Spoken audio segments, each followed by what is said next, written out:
Good day, everyone, and let me welcome all of you who are here with us today. My name is Carissa Hobson, and I'm one of the members of the Paris Committee on Capacity Building, or the PCCB.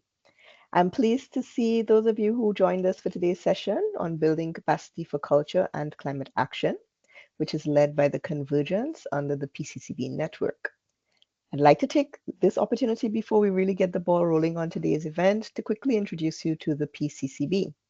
The PCCB works to address gaps and needs, both current and emerging, in implementing capacity building in developing countries. We also aim to strengthen and coordinate global efforts in capacity building related to climate change. To further the PCCB's mission, the committee launched the PCCB Network in 2020. This network is a voluntary association of stakeholders who are dedicated to climate-related capacity building. The PCCB network serves as a platform for sharing best practices and fostering connections among peers across different sectors and regions.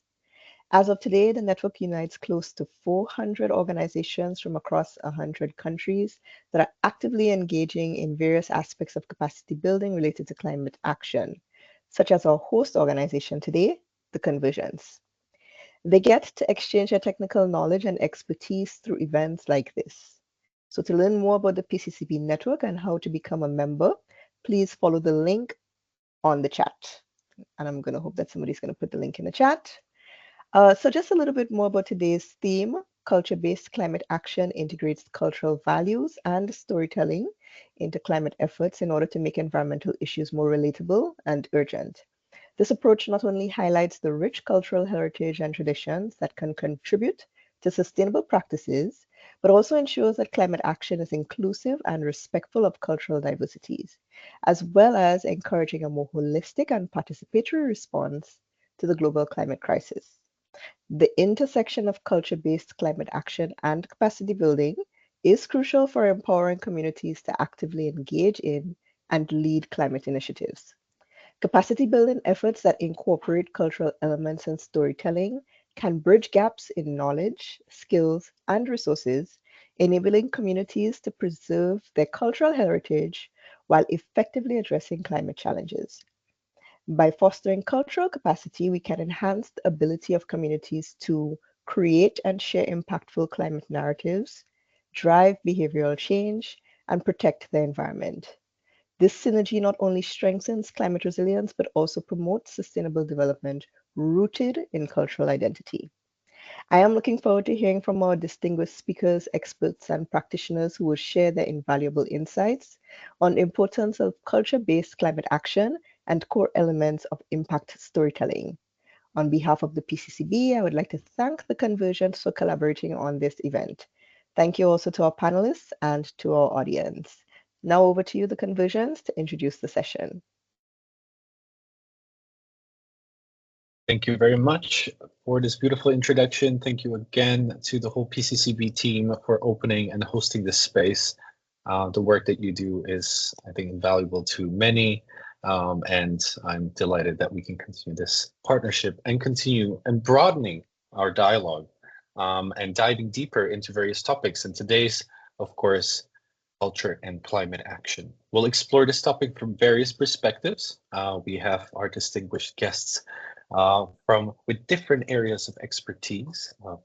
Karina Larsen, who will speak on behalf of ECHA, if I believe, and we also have Samuel and Kunjan, who will share their experiences with and building the Entertainment and Culture Pavilion, which has become almost a cornerstone, I would say, for culture-based climate action dialogue within the COP and other events around the world. But that is enough for me. I would love to pass the word to Karina to please open this session and bring us deeper into this topic. Then we'll continue. Thank you very much. Thank you, Daniel, and thanks to Chryssia and to the PCCB for this kind invitation to speak with you today, and greetings to everyone who's joining us online. I work with the Stakeholder Engagement subdivision within UN Climate Change, and our focus is primarily on collaboration with a broad range of groups that are not at the national government level. So those include important constituencies such as gender, youth, indigenous communities, research and academia, civil society, and business and industry. Having worked on climate change issues with these groups and across many different countries for several years, I've really been seeing that there's a growing global movement focusing on culture-based climate action. It comes in various forms, but in the context of climate change, culture, can be considered through various lenses. And I'll be sharing with you 3 distinct but interrelated lenses for our conversation today. The first is cultural heritage. This is the legacy of the tangible artifacts, the temples, the monuments, as well as intangible knowledge. These are the practices that are inherited from the past, which really represent our society's knowledge, our identity, and our values. And preserving cultural heritage is fundamental to the goals of climate change adaptation and resilience. But it should also inspire people to take action to avoid the destruction of these important and invaluable places due to climate change. The second lens for culture involves the creative industries, design, fashion, film, music, and so on. And these industries have a huge influence in shaping our lifestyles, our tastes, our consumption patterns. And they have a really important role to play in this regard in terms of greening those patterns, as well as their own supply chains, their value chains, by reducing their greenhouse gas emissions and utilizing their resources better. One example of this is in the world of fashion, trying to take things from fast fashion, which is creating a lot of clothes cheaply, quickly, all the time, to being much more thoughtful about reutilizing existing clothes, sort of repurposing clothes and thinking more about how the supply chain can be improved. The third lens is of equal importance, if not even greater. It's essential to climate action, and that is the critical role of arts and culture, the role that they're playing in getting people to feel in addition to think, and that is storytelling. For years, we believed that science and knowledge would be enough to really drive people to take action, but we know that that's not the case. Arguably, both on an individual level and collectively, there has been a lack of sufficient response to this major global challenge. And it's often difficult for people to grasp, what climate change can mean for their own lives, and that they can do something about it, or what the world could even look like in terms of a better place if they were going to work towards something like that. So in these cases, there's often insufficient action, and in the worst case, there's actually a sense of fatalism that we can't do anything about this. So we know that we need to make climate change more accessible, and we want to share stories that make people feel empathy and a sense of urgency. And to inspire people to work towards a better future, we need to give them spaces, for imagination, for thinking about what a future could look like, a good future. And through storytelling and shared experiences, film producers, artists, musicians, and writers all help the public to imagine a future that they might want and inspire them to take action. But storytelling can also happen at the level of a local community center. It can happen in all different types of communities at all different levels. Many people feel like the topics such as storytelling are new to climate action. They are, in a sense, in terms of the scale that it's really being recognized now. But at the same time, I think we all have a sense that we're living in an area that will be defined by a battle of narratives. And often with that is compounded by misinformation, even intended misinformation. And so within this context, we really want to take time today to discuss, what are some of the capacity gaps and needs in the culture and climate action space, as well as to present examples of how storytelling can create impact and where you can find opportunities for capacity building further on culture and climate action. And in terms of some of the gaps or where the needs are, we definitely know that we need to identify new narratives and to empower new voices in diverse places to tell their stories. We also want to tell stories about some of the existing solutions that there are and their impacts and how they might be able to be useful to others. We want to research cultural gaps and activate more people in the cultural and creative space.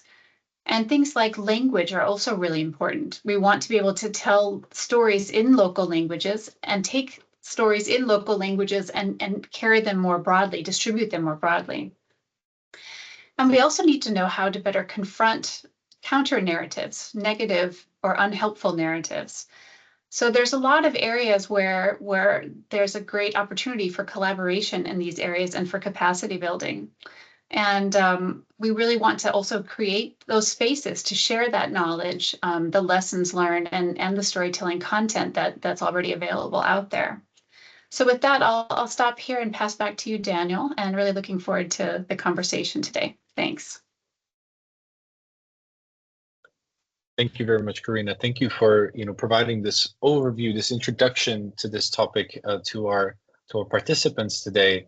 And I'm excited to continue and pick up where Karina left the conversation and dive a little bit. And today I really mean a little bit deeper into the impact storytelling component. It is a topic we could spend hours and hours discussing, but today we'll just glance over some of the fundamentals and some ways in which it can be used, it can be applied, and in ways in which it can help to build capacity for communities on the ground, but also for us all collectively. So please allow me to share my presentation and we'll dive right in. Can I just get a yes from someone? Can you see my presentation now? Yes, we can, Daniel. Thanks. Wonderful. Thank you so much.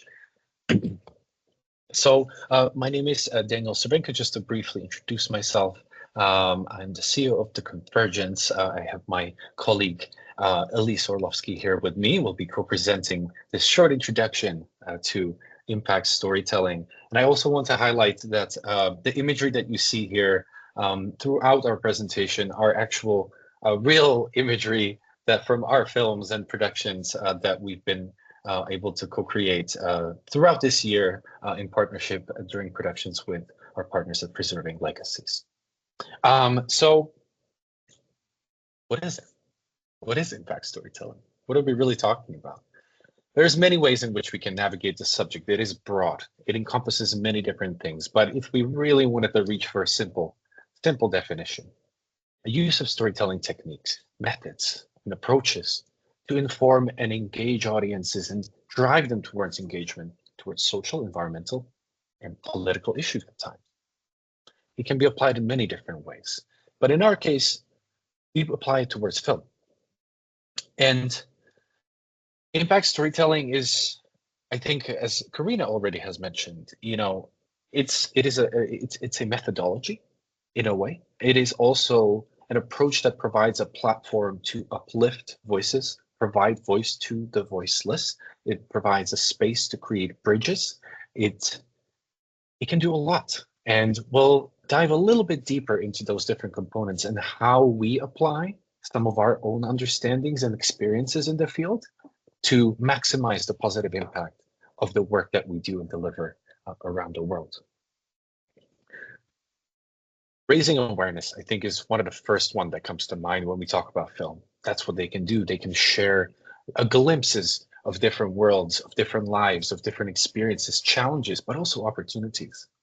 But there's other ways in which stories and films, in our case, can aid in uplifting those around the world. One of the lesser known or one of the less discussed ones is we can actually use stories and the access that we have with different communities, which is oftentimes very intimate and very privileged in a way, where the worlds open up to us and we can look into them with such a level of detail that we can discover new information, we can discover new realities. That is where the methodology comes into play. That is where it really is essential to retain maximum levels of authenticity during the storytelling process. And that touches on two different ends of the spectrum. Third one that I'll mention is it can help to build capacity. And we'll unpack this in a little bit more detail towards the latter end of the presentation. But again, from allowing the people to have a voice, to have agency, to have a sense of responsibility for others, for audiences to engage, it can do so many different things.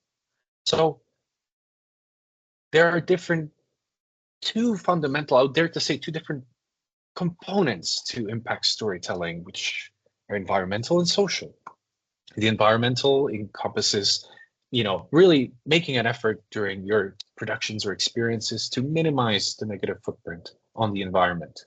And that is especially important and really ties into the social component, especially when you enter places and countries and locations that are not of your own. But you really have to show up with respect. So maximizing the considerations for the environment is fundamental. But today we want to dive deeper into the social sustainability aspects and then relate that deeper into the capacity building components later in the presentation. So I will pass the word to my colleague Elise now, who will pick it up and continue this presentation and walk you through some of the fundamentals of what we think about, what we try to apply, and how we try to create connections with different stakeholders that we have the pleasure of collaborating around the world. So Elise, please, the floor is yours. I'll continue switching the presentation. Thank you, Daniel, and thank you for the PCCB for hosting us today. Daniel and I actually just came back from this production in Jordan, our last production, Preserving Legacies, this year. So a lot of these topics are very top of mind for us at the moment. But I think to start off, when it comes to impact storytelling, and especially telling stories about, climate change and everything that's going on in the world today, it's continuously a learning experience. And I think something that we've definitely learned throughout, our time as filmmakers and storytellers is just how stories can move mountains. When you want to connect with anybody, if you want to change anyone's mind, you probably start with a story. And so the way that we tell stories, and especially in the climate dialogue, is so important. And I think something that we've continuously learned throughout this year, and we're going to actually dive into into a few of our learnings from this project and other things that we've done. But, this is a continuous learning process. We're continuously absorbing, we're continuously writing down new things that we've learned in every location. We're continuously learning, like how to be better filmmakers, better stewards of this earth. And so just to say that, these things that we've learned are not even, the finite things, but these are just things that we've learned along the way. But with that, we can jump to the next slide. I think the first and most important thing when it comes to telling stories of impact, when it comes to telling stories of the climate, is to take your time. There's so many different facets, especially when you're working with communities, when you're working with local communities. You really, really cannot rush that process. And sometimes that can be very frustrating because there's a lot of external pressures. There's money, there's time. These communities could be very remote, and it takes a lot of time to go out and connect with them. But at the end of the day, to be able to tell an authentic story, and especially a story that is from the community and not from the filmmakers, it really takes time to get to know the cultural nuances, to get to know the problems, and to get to know also, what the results are in those things. And so the way that we do this is in various different ways. We'll either, have a lot of pre-production calls with the community and be able to really connect with them, and then be able to, go further and further and perhaps even visit the community prior to shooting. But we can jump over to the next one.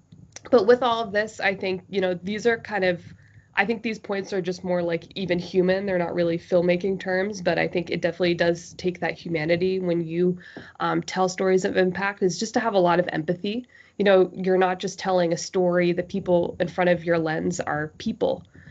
They have lives. And so the way in which we need to tell those stories has to be, with a lot of sensitivity, with a lot of empathy, and to really be able to connect with these people, authentically, especially on this project for Preserving Legacies. We're telling the story of how to preserve cultural heritage in the face of climate change. And so that takes a lot of empathy and understanding. This is very sensitive. This is not just someone's life, but this is someone's heritage. So we must make sure that we really tell that story in a very, meaningful, but also sensitive way.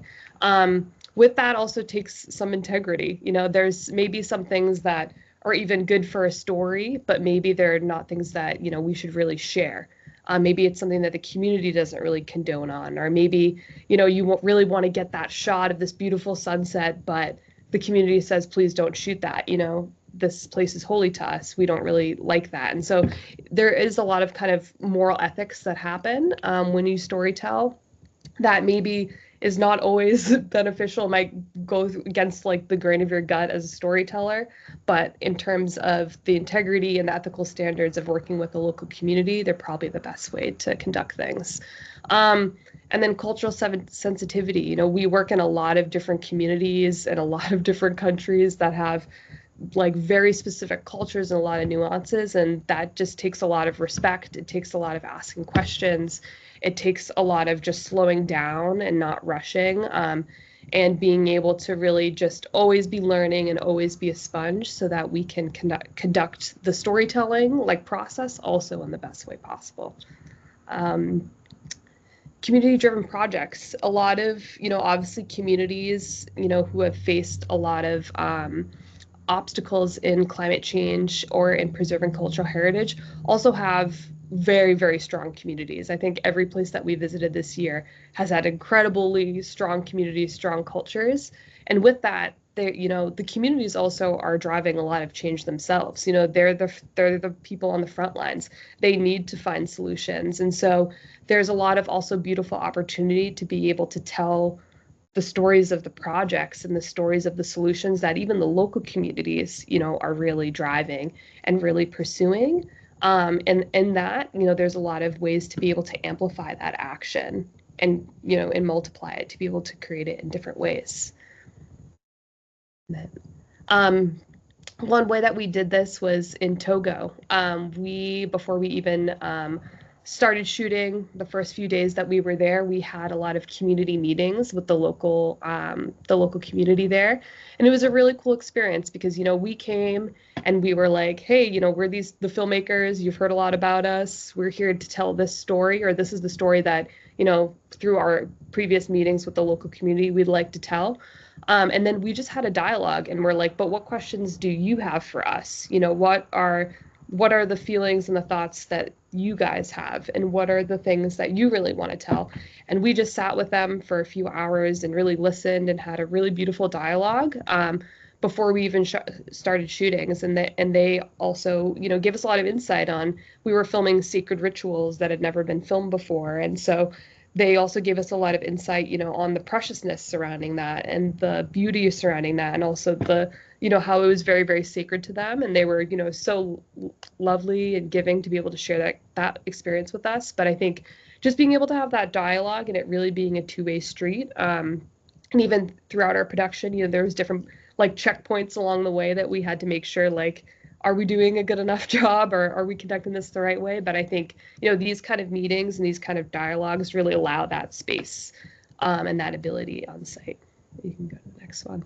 And I think, you know, just to keep on going with my point, but informed and transparent storytelling is really, really important. Making sure that, you know, things are understood, that biases really connect, checking in and making sure that throughout the storytelling process, you know, things aren't becoming, you know, biased or one kind of lens, but really making sure that everything is, you know, autonomous and like shared by all the people that are on site.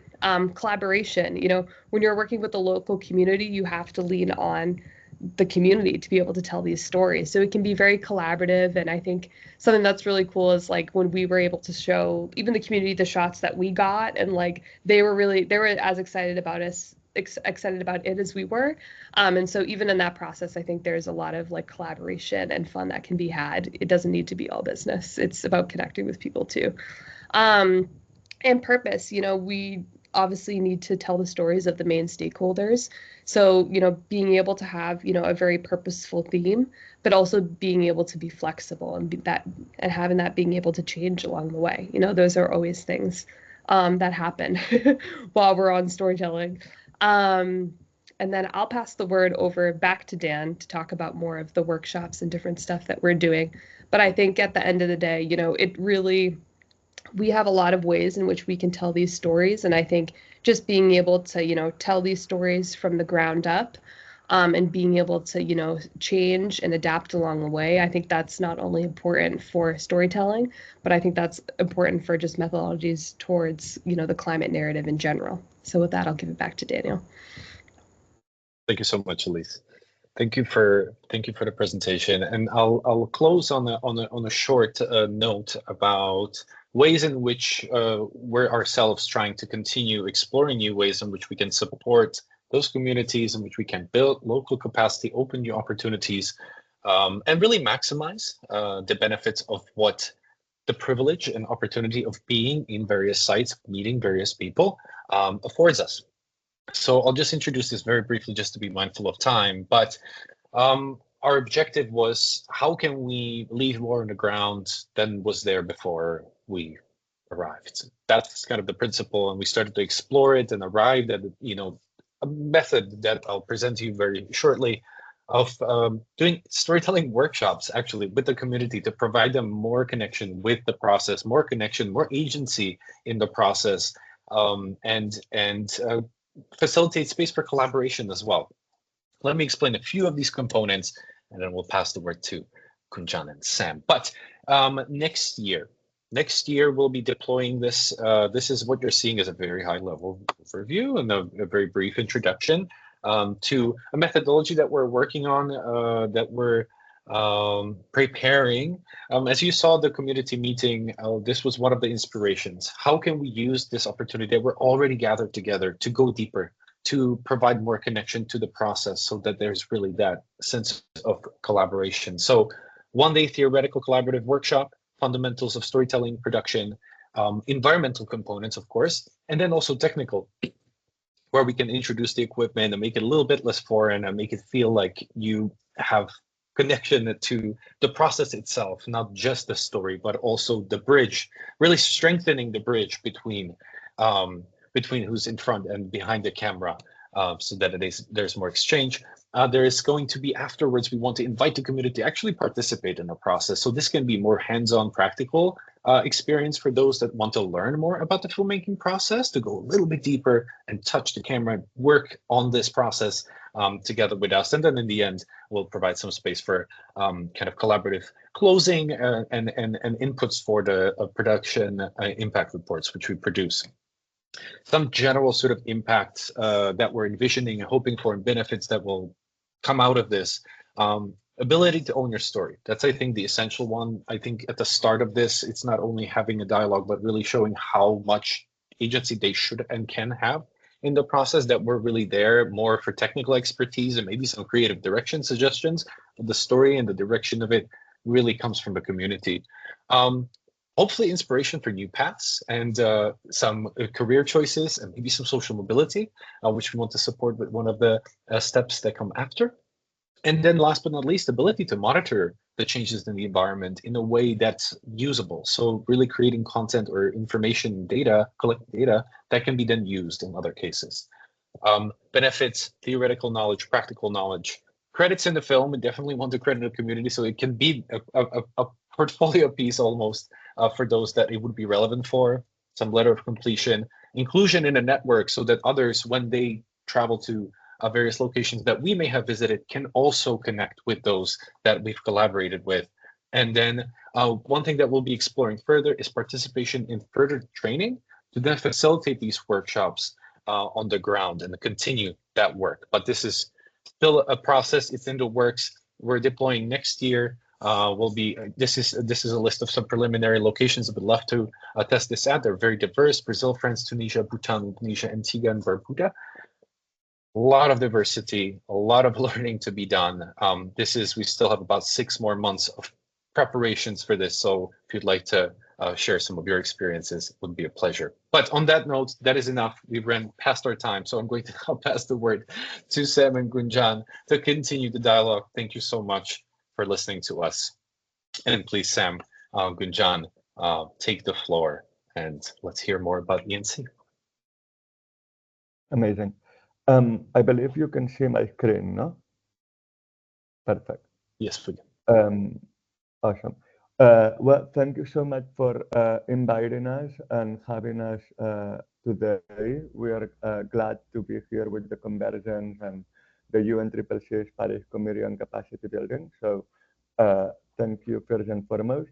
My name is Samuel Rubin, and I'm one of the co-founders of the Entertainment and Culture Pavilion, which we will share more information about. And in my position is Director of Impact and Partnerships. which is tied to my background as a social impact practitioner and a climate storyteller. I've been working at the intersection of climate and culture for a few years now, and co-founded initiatives like the Hollywood Climate Summit, where I met my colleague Gunjan, and also work in many different impact campaigns, like, for example, I Am Greta, Greta Thunberg documentary, for a campaign called Can You Hear Us? And all these experiences led me to meet amazing people in the space, make many partnerships and friends and allies. One of them is Emily O'Brien, who is a trailblazer and the founder of Earth Angel. She nominated me to be part of the entertainment and culture for climate action ECA founding convening team. And in that context, we started a journey that began almost 4 years ago, in which we brought together now more than 500 stakeholders in the assembly that Karina was describing earlier. And we did that so that we could precisely increase capacity within the sector, bring lots of different stakeholders, not just the film and TV industry, but also music, art, all the different layers of cultural representation that Karina was mentioning earlier, including cultural heritage, storytelling, decarbonization on a practical production level. And in that effort, we mobilized many different members and groups. This is a picture from COP27 from the first ECA event that we did in the Blue Zone, which was produced by the convening team at the time. And next to me, there is Project Anelamas, who was also a member of the convening team. And one of the things that we learned that we will expand more upon this presentation today, and my colleague Gunjan will also share more about, is that especially because this initiative started in the middle of the pandemic and it was mostly virtual mobilization, we were missing a component of physical interaction, in-person collaboration, no? And mostly, especially in the global south, where a lot of times there is not a lot of events or a lot of community gathering for the sector to talk about sustainability related issues. And these pictures are from an event that, quite frankly, I proactively organized. No one asked me to do this, but we were in Colombia and we wanted to make sure that there were, I mean, in the assembly of more than 500 people, there was only one person from Latin America, and it was the most underrepresented region in our group. So we wanted to make sure that we were starting to activate these groups, and little by little, by doing these activations and talking within the convening team members, we started realizing that we needed more, like Karina was saying earlier, of these places where we can reimagine together what the future of our sector looks like. And so I'll pass it to Gunjan to tell us more about how also her background connects to that mission, and how we came together to do the Entertainment and Culture Pavilion. Thank you so much, Samuel, for providing that context on ECA and also a little bit of ENC. And thank you all of you guys and everyone who's here on this meeting today. I'm Gunjan Nanda. I'm the co-founder of Entertainment and Culture Pavilion, and also a co-founder of a regional initiative which is based in Dubai called Dubai Climate Collective. So I've been born and brought up in India, but now I'm based in Dubai for the last couple of years. And something that I've learned about, connecting communities and also really highlighting a lot of the work that's happening in the Middle East, in the global South, in Southeast Asia as well, is we're connected in so many ways when it comes to all of the cultural work that we're doing, whether it's in different industries, in fashion, design, tech, maybe even gamified mediums. But I feel like this is exactly the kind of work I feel like at the Entertainment and Culture Pavilion, ECA, Dubai Climate Collective, the Convergence is also highlighting, is retelling stories and how that narrative really plays out in the bigger aspect and the bigger frame of things. So this still that you see right now in front of you is me and my co-founder Julie Mallet, who also has an initiative called the Climate Propagandist, and talks about a lot of the climate propaganda that we're, really seeing in front of our lives lately. And there's a card game right on the table, which is something that I've built with my partner, which is called Chatty Changemakers, and really is an effort of a lot of capacity building and community mobilization. How that plays into the culture work, and also the playing out the narrative of climate action and social impact, is asking people, how does it all begin? How does your journey, your story play a role in the bigger movement? And how can we make sure that this becomes an educative tool, this becomes a bigger part of everybody's story, and making sure that your story is being heard, your voice is being heard. So this event in general was like a sustainable cities in action forum that was showcased in Dubai, and really connects to the bigger vision of change, that not just as individuals, as climate communicators, but also what we did through the Entertainment and Culture Pavilion last year in COP28. And also, I feel like something that's important to mention as local organizers in the space was Dubai Climate Collective was a big one of the main organizing partners of the Entertainment and Culture Pavilion, because of the fact that we're based in Dubai, we have a lot of local community mobilization. There's so much of that support that we can bring in, not just to the frameworks at COP, but also bigger spaces in the Middle East and also globally. So through the organizing partnership model, we were able to not just bring in our community, but also catalyze the behavioral change, bring in a lot of operational support, basically helping to curate a global hub for these cross-cultural exchanges, and something that really ties in with the decarbonization aspect of the creative economy, with working in social impact, and basically many different elements across the space that we're working on as the Entertainment and Culture Pavilion. And I think sorry, yeah. No, it's all good. I just want to be mindful of time and clarify that organizing partnership is a very tangible example of capacity building, because when we talk about capacity building, it can feel quite abstract and hard to put in tangible terms.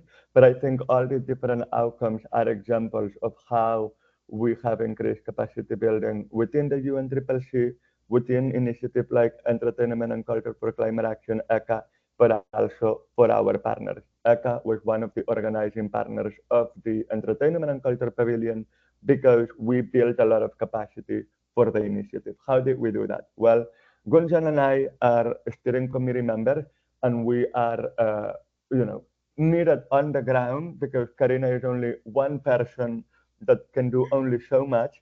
And having the representation of different steering committee members helps a lot our ability to organize events, activations, and mobilize the sector. Thanks to ECA, as you can see here, we were able to provide 9 housing grants, and 4 of those grants were for ECA steering committee. In 2022, when I had to go here at COP27 on my own dime, this poor 26-year-old had to spend 6,000 euros of his own pocket to be present at COP27. And guess what? That is unacceptable. No one is giving me back that money, and I am very angry about it.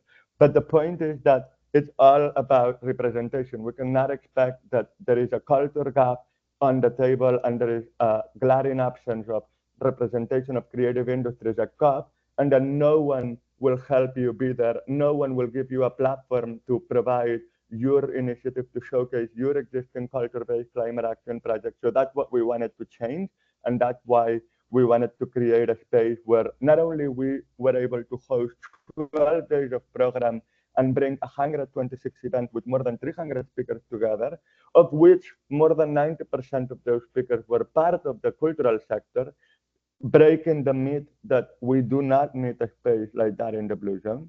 And also providing a platform for a lot of global majorities to talk about their different cultural initiatives, which quite often are absent in the mainstream, especially in the global north, or misrepresented and stigmatized. And I don't know, Gunjan, if you want to talk more about a few other examples of how we provide a capacity building at the pavilion, like for example, in this case, the funding trainings, no?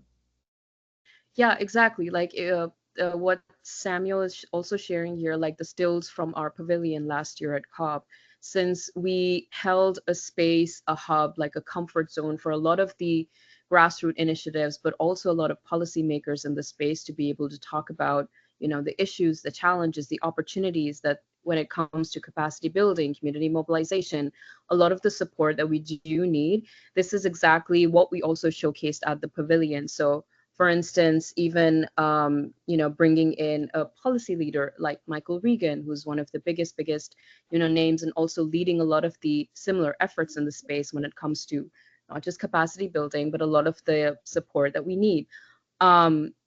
People from the UN Joint SDG Fund who also showcased programming, but also talking about a similar narrative when it comes to what we're hosting and doing at the pavilion spaces and shared cultural hubs like these.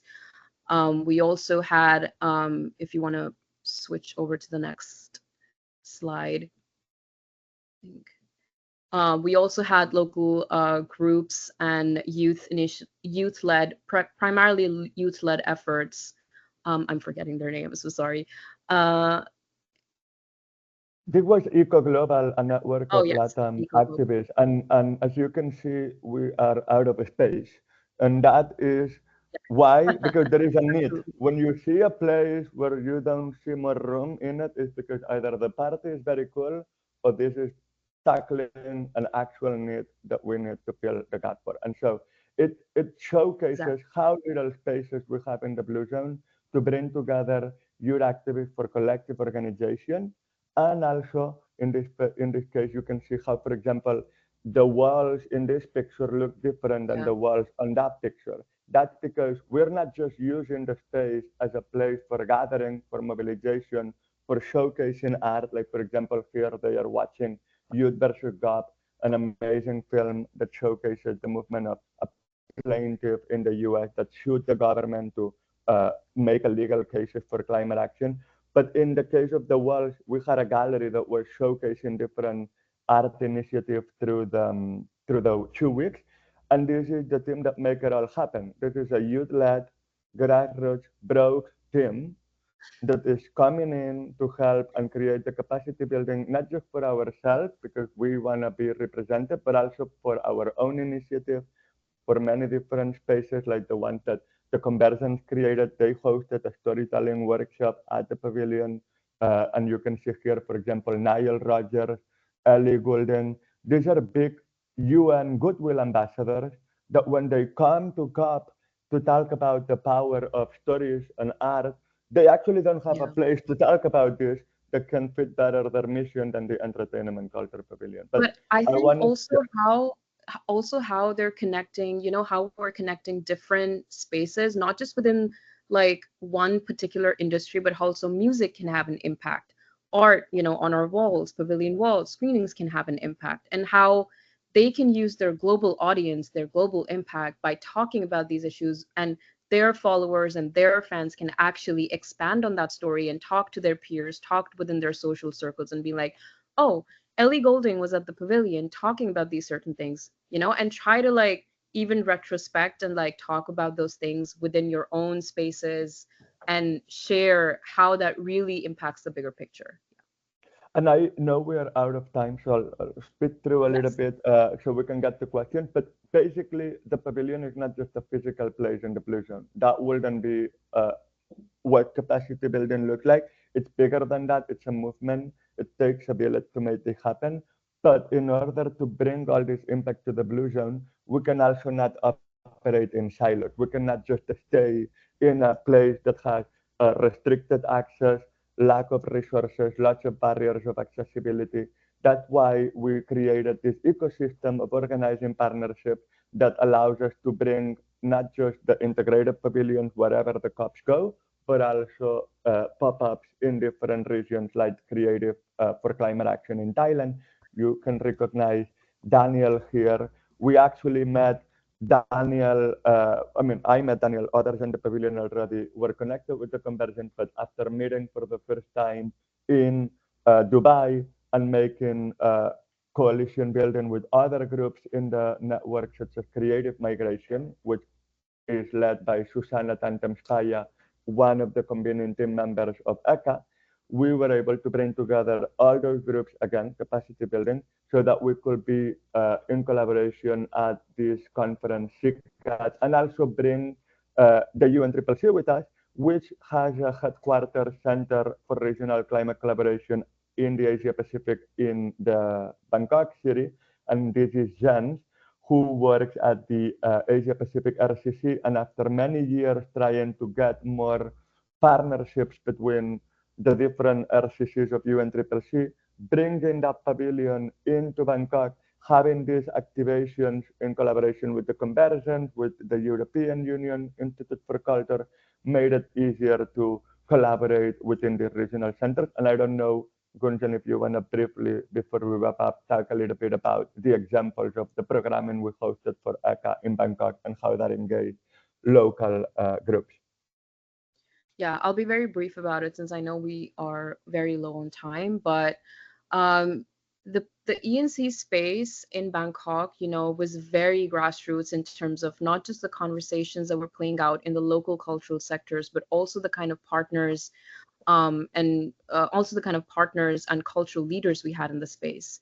And it was a very, I would say, locally mobilized effort. 2 days of programming, 2 days of like even conversations in their regional language and Thai, and also showcasing that this kind of an impact really expands borders, and like even having organizing partners like the Convergence and how retelling their impact and stories played out with the space that we curated at Bangkok 1899 with Creative Migration, and how that in itself became a much bigger conversation to start with policymakers and leaders and cultural, activists in the space, and even with the ministry in Bangkok and like official leaders who sort of who are doing amazing things in the space, but also want to integrate their efforts with local partners and grassroots mobilizers on how we could bring this together.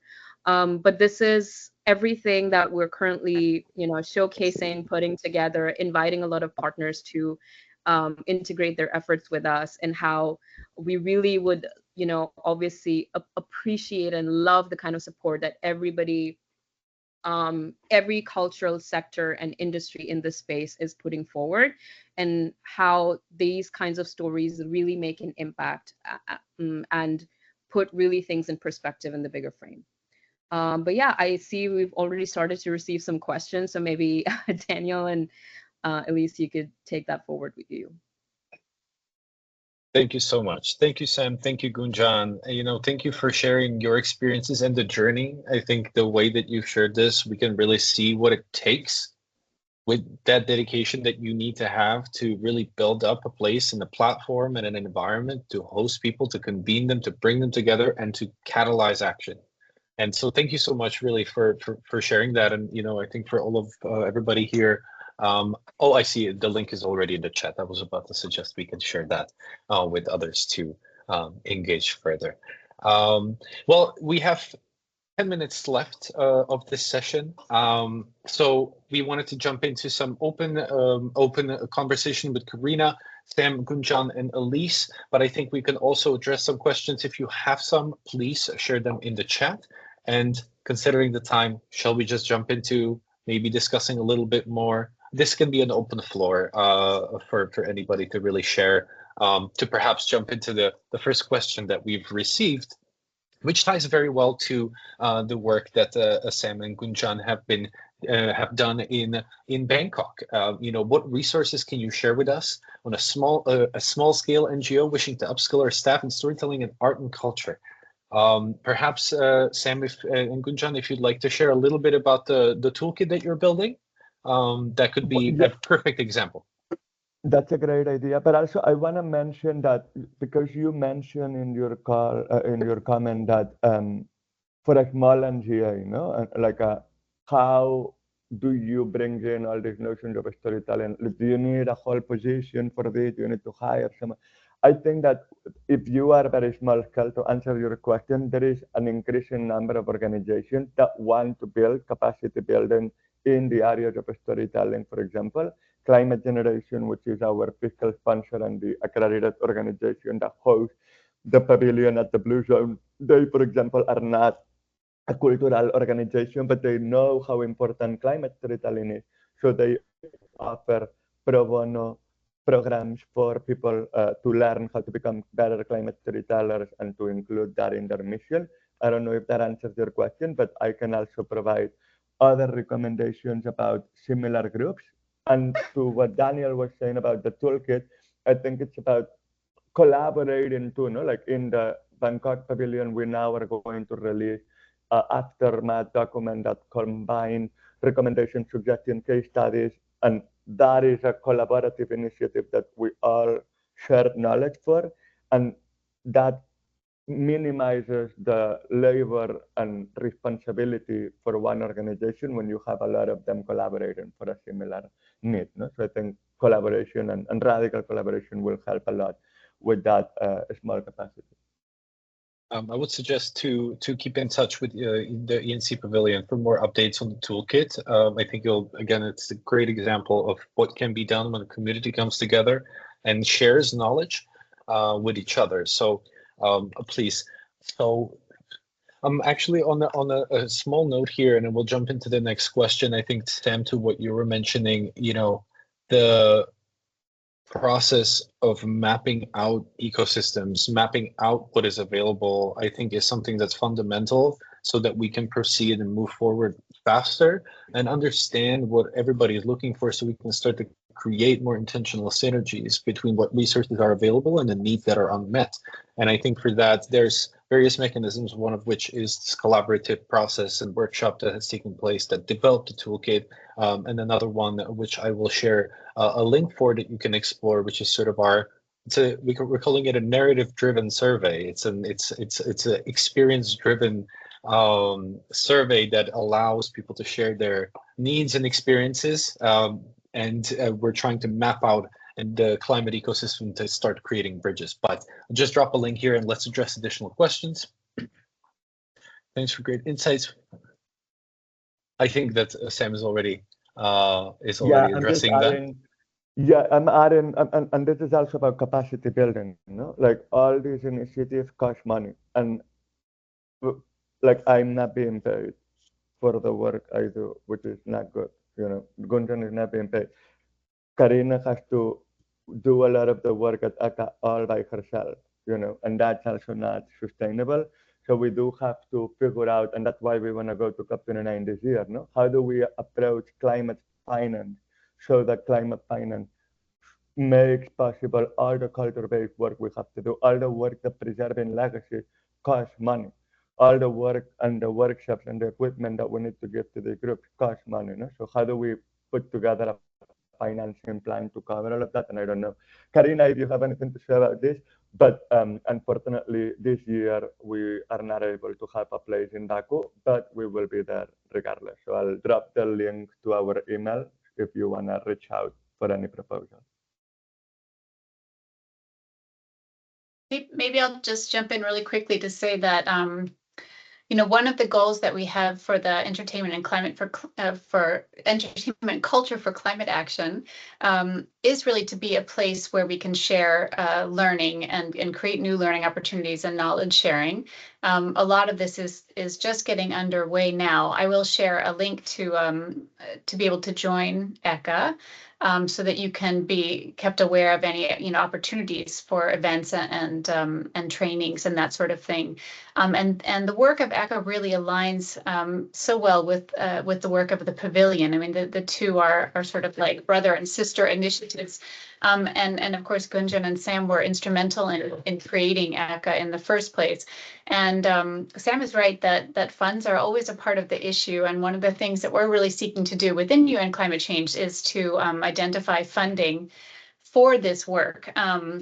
so that we can both conduct trainings, but that we might eventually be able to even provide small grants or work on global campaigns that we could all provide input into. So there's a lot of opportunity there. And I will say, I think there's also a growing interest among donors who may not have thought about culture and climate action together. They might have focused on arts and culture or on climate, but not the two together. But there really is this growing awareness there. So I think I see a lot of opportunity and hoping that we can make some real progress in the coming months that we can share with you. I can only be hopeful that with the focus on the financing, that Baku will bring some more awareness about those needs, and that we'll have, an opportunity to really amplify those gaps and hopefully cover them with some solutions. Anybody else that would like to share any question before our session closes in a few minutes? Very welcome to just chime in either through the chat or perhaps even just raising your hand and ask.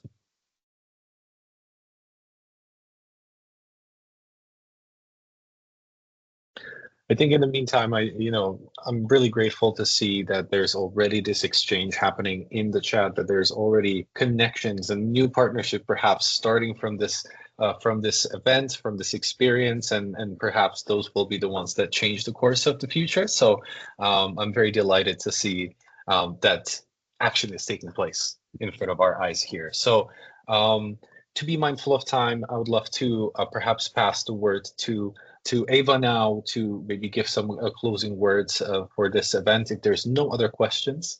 And anything else from our panelists perhaps just before we do that? If I may, Daniel, there's a question from Encore that has been posted in the Q&A, but Encore, please take the floor. Thank you. Hi, for some reason, I think I couldn't paste my question in the chats, but I'll just ask it to you now. Thank you very much for the presentation, and it was really insightful. This is Ankur Koirala, and I'm currently working as a researcher in Kathmandu University in Nepal. And my research also focuses on climate change adaptations and migration in general. So I could relate to a lot of content presented here. What I wanted to ask was, while working with the vulnerable communities and grassroots people, as you guys have mentioned, were there any gaps or challenges faced by the team while putting forth their stories or narratives, or something you had to be extra cautious with? And if that was the case, how was it dealt with? Thank you. Maybe I can jump on this one, and if Sam Gunjan, Karina, you have any experience to share as well. I think a few things that sort of bubbled up in my mind. An obstacle is language. There's a lot in the nuance of language that in translation can get lost, especially when you're talking about the cultural heritage and various aspects of that nature. So that's one of the facets. And then it's an experience, but coming to different locations, being more informed perhaps about some of these issues already just because of preparations on the project and so on. One can arrive with an expectation of certain level of knowledge, but to some of the stakeholders that we engage, there's been a question of what is climate change, but when it was set into cultural context of the increasing severity of winds that have turned the sacred baobab trees upside down, that's when the connection was made. So in the technical terms, that meant nothing. But when it started to be connected on the ground with real examples, all of a sudden that the community started to understand the context much better. And then the dialogue got deeper, and we sort of started to see it from their perspective. So hope that answered your question. Just a couple of examples. I could talk about this question for a long time. Yes, it did. Thank you. I just have a little insight to put to that too, but I think throughout all of our productions, I think there's been moments where there's been either miscommunications or moments where not things go poorly, but you can tell that there's maybe we're not understanding what's going on as much as the local community is. And I think in those situations, we just try to be very, very humble and be like, hey, I don't think we understand what's going on. Can you please explain it to us? And just really try to ask a lot of questions, be really humble and apologetic. If we did something that we didn't know, or touched something that we didn't know, or, there's a lot of nuances when you're working with communities. But just be like, hey, so sorry. And just, I think, approach the communities with humility. And also, I think having a rapport beforehand with the community, or like with our like local custodians that we were working with, we really tried to build a relationship with them. So when things came up, like, we could be friends and be like, what, so sorry, that won't happen again. We didn't know.